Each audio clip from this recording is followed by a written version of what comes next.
धर्म नगरी हरिद्वार हो या शिक्षा नगरी रुड़की, दोनों का ही महत्व है और दोनों ही ज्ञान के बिना अधूरी हैं। चाहे धर्म का ज्ञान हो और चाहे व्यवहारिक ज्ञान हो।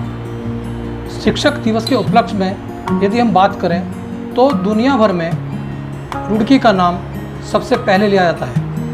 एशिया का पहला इंजीनियरिंग कॉलेज रुड़की में बना और रुड़की में कम से कम कहें तो 1 दर्जन विश्वविद्यालय और कई सौ कॉलेज रुड़की क्षेत्र में मौजूद हैं। आज हमारा सौभाग्य है कि आज हमारे साथ मुख्य शिक्षा अधिकारी हरिद्वार श्री आनंद भारद्वाज जी हमारे साथ हैं। हम उनसे जानेंगे शिक्षा की दिशा और दशा के बारे में कि वर्तमान में हम किस ओर जा रहे हैं। डॉक्टर साहब, आपका बहुत बहुत स्वागत है। और मैं पूछना चाहूँगा कि ये देश ही नहीं पूरी दुनिया शिक्षक दिवस मना रही है। ऐसे में आज शिक्षा किस मुकाम पर है, वह भी महामारी का दौर है और महामारी के दौर में एक पूरा सत्र अवसान की तरफ है। ऐसे में हम किस रूप में शिक्षा को देखें और बहुत महत्वपूर्ण बदलाव भी आप देख रहे हैं, चाहे वो ऑनलाइन की तरफ झुका हो, चाहे हम वेब के माध्यम से हों। आज जो फिजिकल हम स्कूल में जाकर के, विद्यालय में जाकर के, यूनिवर्सिटी में जाकर के जो पढ़ाई करते थे उससे वंचित हो गए हैं। आपका क्या कहना है? बहुत ही अच्छा सवाल किया है आपने। सबसे पहले तो मैं शिक्षक दिवस की सभी शिक्षकों को, शिक्षा से जुड़े हुए सभी कर्मचारियों को, विद्यार्थियों को बहुत बहुत मुबारकबाद देना चाहता हूँ। सभी शिक्षक जो इस शिक्षा के पवित्र कार्य में जुड़े हुए हैं उनका मैं वंदन करता हूँ, अभिनंदन करता हूँ। आपका जो प्रश्न है, इस पैंडेमिक में शिक्षा व्यवस्था किस तरीके से चल रही है। एक ज़माना था, मैं प्रारंभ से बात करता हूँ, जब पेड़ों के नीचे आश्रमों में शिक्षा दी जाती थी। वहाँ पर शिक्षक ही करिकुलम बनाता था, शिक्षक ही टेक्स्ट बुक बनाता था, शिक्षक ही पेडागोजी निर्धारित करता था, शिक्षक ही डिलीवरी सिस्टम डेवलप करता था, शिक्षक ही निरीक्षक था, शिक्षक ही जिम्मेदार था। उस समय भगवान राम जैसे शिष्य पैदा हुए, भगवान कृष्ण जैसे शिष्य पैदा हुए। समय गुजरता गया, शिक्षा गवर्नमेंट के हाथों में आ गई। करिकुलम बनाने वाला कोई और एजेंसी होता है, टेक्स्ट बुक बनाने वाली कोई और एजेंसी होती है, शिक्षा की विधियां निर्धारित करने वाले कुछ और लोग होते हैं। शिक्षकों का कार्य उसके अनुसार अपने आप को ढाल के शिक्षण कार्य करना है और उसके ऊपर निरीक्षकों की फौज होती है। तो ये शिक्षकों के ऊपर एक मानसिक दबाव है। ऐसे में शिक्षकों को बहुत ही आवश्यक है इस दबाव से निजात पाते हुए अपने आप को समय के साथ ढाल के बच्चों के लिए काम करें। सबसे पहले तो मैं बताना चाहता हूँ, इस पेंडेमिक में जो बच्चों का नुकसान हुआ है, जो आपका पहला प्रश्न है कि इस दौरान बच्चे स्कूल नहीं जा पा रहे हैं, बच्चे शिक्षकों से वंचित हैं, बच्चे क्लासरूम से वंचित हैं, बच्चे अपने साथियों से वंचित हैं, बच्चे टेक्स्ट बुक से वंचित हैं, बच्चे स्कूल से वंचित हैं। ऐसे में गवर्नमेंट की तरफ से एक निर्देश आया कि ऑनलाइन टीचिंग शुरू कीजिएगा। ऑनलाइन टीचिंग विभिन्न माध्यमों से हमने शुरू कराई, ऑनलाइन टीचिंग चल रही है। लेकिन अब प्रश्न उठता है कि कितने प्रतिशत बच्चे इसका लाभ ले रहे हैं। मेरे जनपद हरिद्वार में कुल मिला के 4,65,000 बच्चे ही कक्षा 1 से 12 तक primary school, high school, inter college, aided, private, government सारे मिला के। गवर्नमेंट स्कूल में 1,23,125 बच्चे पढ़ते हैं।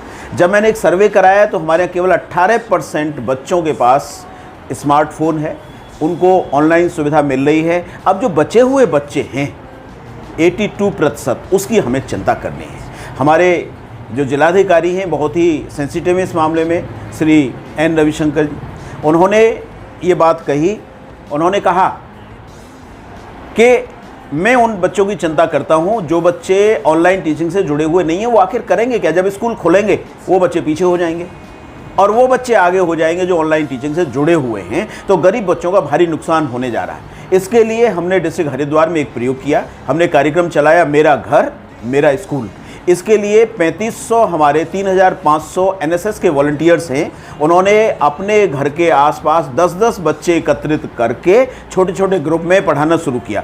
सबसे पहले खानपुर ब्लॉक में शुरू किया, कक्षा 1, 2, 3 के बच्चों के लिए। वहाँ कक्षा 1, 2, 3 के 2300 बच्चे थे। इसका जिम्मा उठाया वहाँ के इंटर कॉलेज के प्रिंसिपल डॉक्टर घनश्याम गुप्ता जी ने। उन्होंने उन 2300 बच्चों को एनएसएस के माध्यम से कवर किया।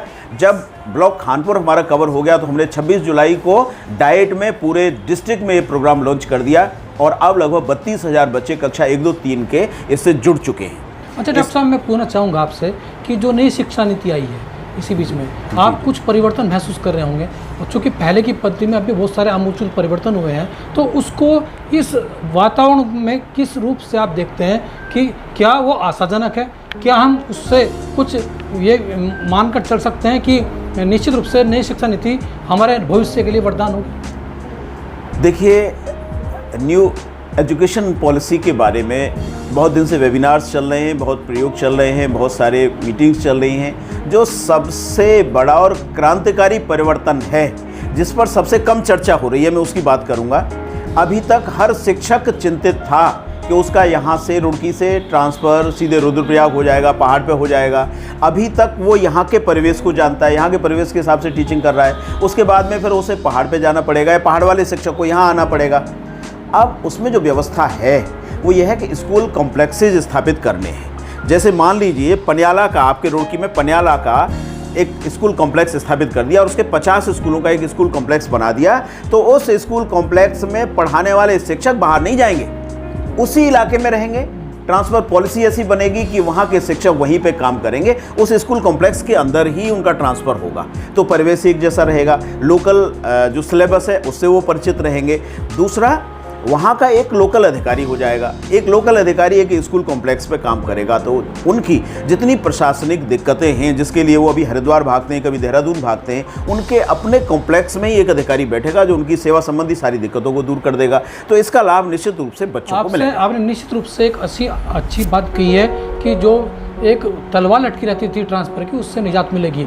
अभी आप कोरोना काल जो चल रहा है, इसमें मैं देख रहा हूँ कि कुछ अध्यापकों की ड्यूटी रेलवे स्टेशन पर लगा दी गई, कुछ की कहीं और लगा दी गई। ऐसे ही कोई वोट बनाने की काम कर रहा है, कोई दूसरे काम कर रहा है, यानी शिक्षा को छोड़ करके बाकी काम लिए जा रहे हैं शिक्षकों से। क्या आप इसे उचित मानते हैं? और यदि उचित नहीं मानते तो इस पर रोक का क्या समाधान है? देखिए, आपने बड़ा ही उचित प्रश्न पूछा है। जब देश खतरे में होता है तो हर आदमी सैनिक होता है। गवर्नमेंट एम्प्लॉई सभी काम में लगे हुए हैं, चाहे वो स्वास्थ्य विभाग वाले हैं, चाहे वो RTO विभाग के हैं, चाहे पुलिस के हैं, चाहे होमगार्ड हैं, चाहे PRD हैं। ऐसे में शिक्षक जो कि सबसे ज़्यादा संवेदनशील होता है, वो हाथ पे हाथ रख के नहीं बैठ सकता है। हमारे शिक्षकों ने खुद कहा कि हम इस पेंडेमिक में हम भी सेवा करना चाहते हैं, दूर बैठ के तमाशा नहीं देखना चाहते हैं। तो मैं गर्व के साथ कहना चाहता हूं कि हमारे शिक्षकों ने जो बीड़ा उठाया है, पूरे उत्तराखंड में किसी ने नहीं उठाया है। 484 गाँव में होम क्वारंटाइन का निरीक्षण करने के लिए हमारे 484 टीचर तैनात हैं। जितने भर होम क्वारंटाइन जोन बने हैं उनमें हमारे शिक्षक तैनात हैं। जितने भर हमारे सीमा चौकियां हैं उन पर 24 घंटे ड्यूटी देने के लिए हमारे शिक्षक तैनात हैं। आपको मैं संज्ञान में लाना चाहता हूं, स्वास्थ्य विभाग पर इतने डॉक्टर, इतने नर्सेज, इतने टेक्नीशियंस नहीं हैं। वहां पर स्क्रीनिंग की जानी थी। हमारे टीचर्स ने स्क्रीनिंग करना सीखा, टेम्परेचर लेना सीखा, रिकॉर्ड मेंटेन करना सीखा। तो बॉर्डर की जो स्क्रीनिंग है उसका काम हमारे टीचर्स ने लिया है।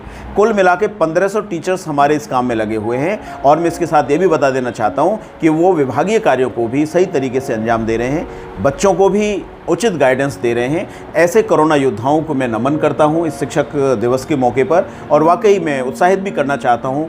कुछ टीचर्स ने आगे हमसे ये भी कहा है कि हम लोग अभी बैठे हुए, हमारी भी ड्यूटी लगाइए।